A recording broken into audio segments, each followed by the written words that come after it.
this isn't just a pedal. It's one of the most iconic effects in music history, industrial music history. So today, we're not just testing a pedal, we're diving into the history and the sound of the Gristalizer.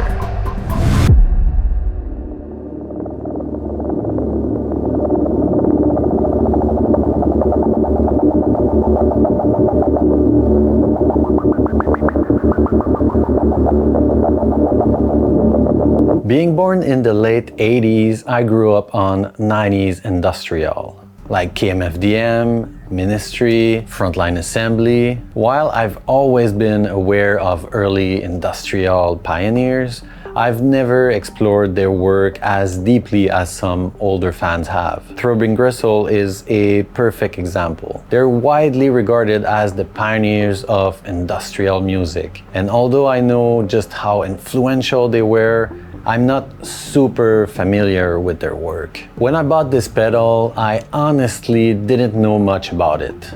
I knew the name Gristalizer had something to do with Throbbing Gristle, but that was about it. As I started digging into its history, I found exactly what I love most about music gear: a great story.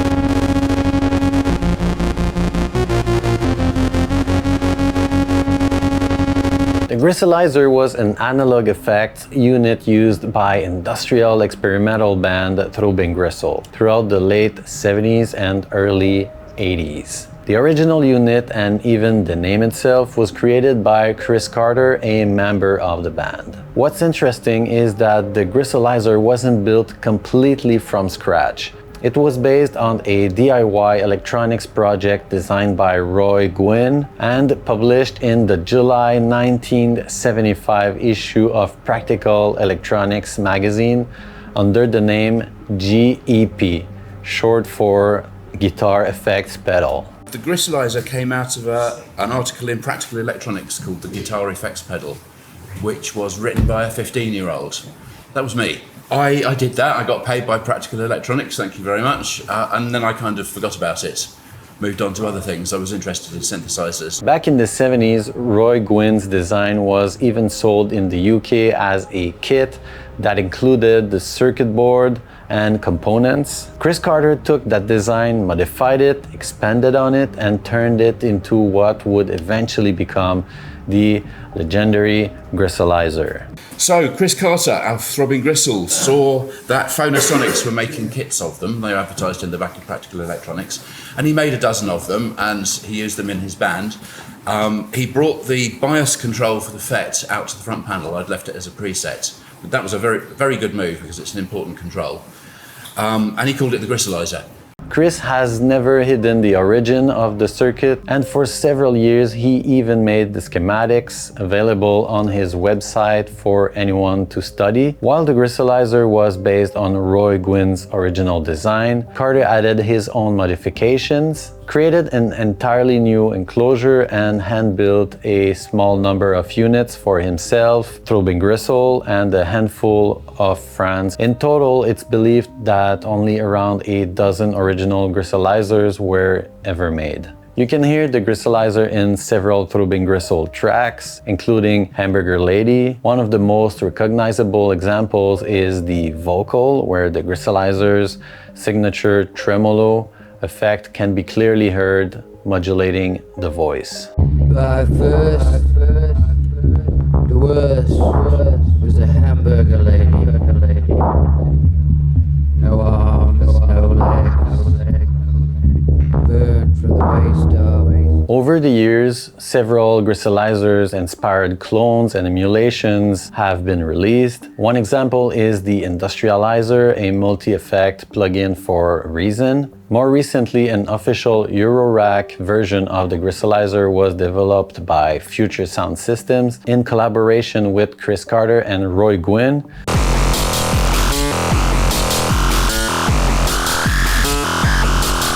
Then there's the Dirt Monger Instruments version, the one I own.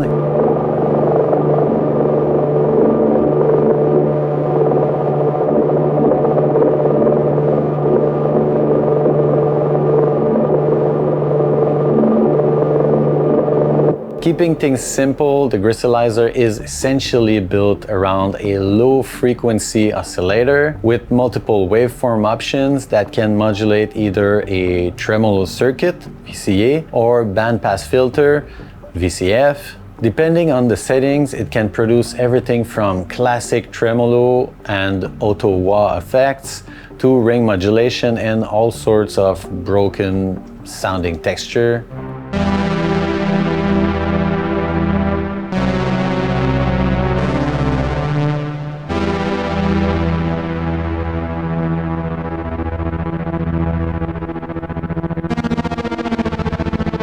Bias adjusts the strength and character of the modulation.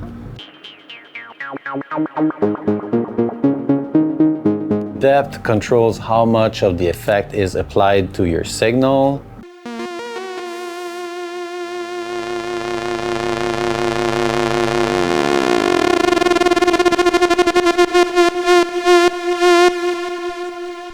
Gain adds drive and grit to the sound. A small adjustment can make a big difference.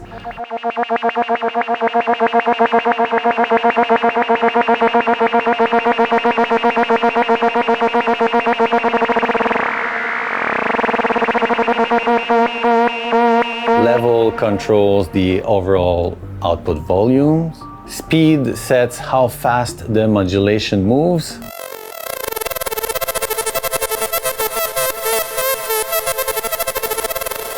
Wave shape changes the shape of the modulation, of course.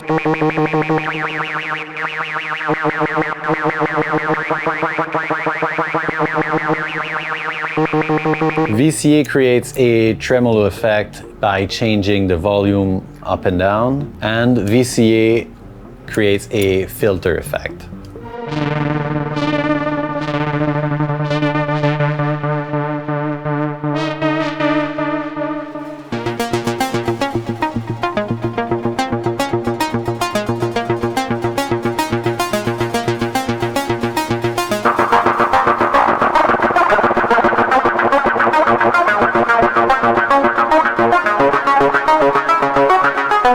By today's standards, the Gristalizer is actually a pretty simple effect. Most modern synthesizers can recreate the same basic modulation tricks, but there's something cool about having it in a pedal form. You can run vocals, guitars, drums, or pretty much anything through it.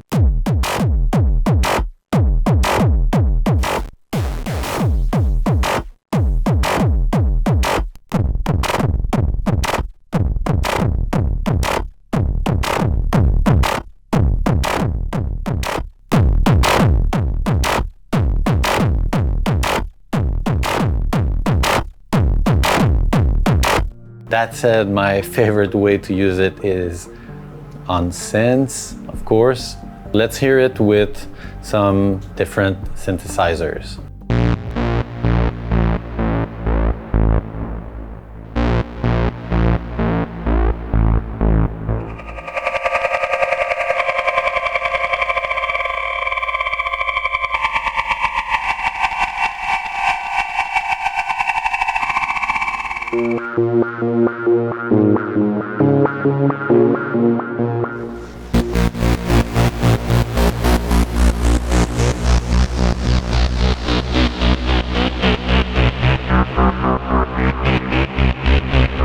The Gristalizer started as a magazine project designed by a teenager. It was reinvented by Chris Carter, and nearly 50 years later, people are still building and modifying it. Not bad for a circuit that began on a few pages of a 1975 electronics magazine. If you enjoyed this deep dive into the history of the Gristalizer, hit subscribe. Thanks for watching. Ciao.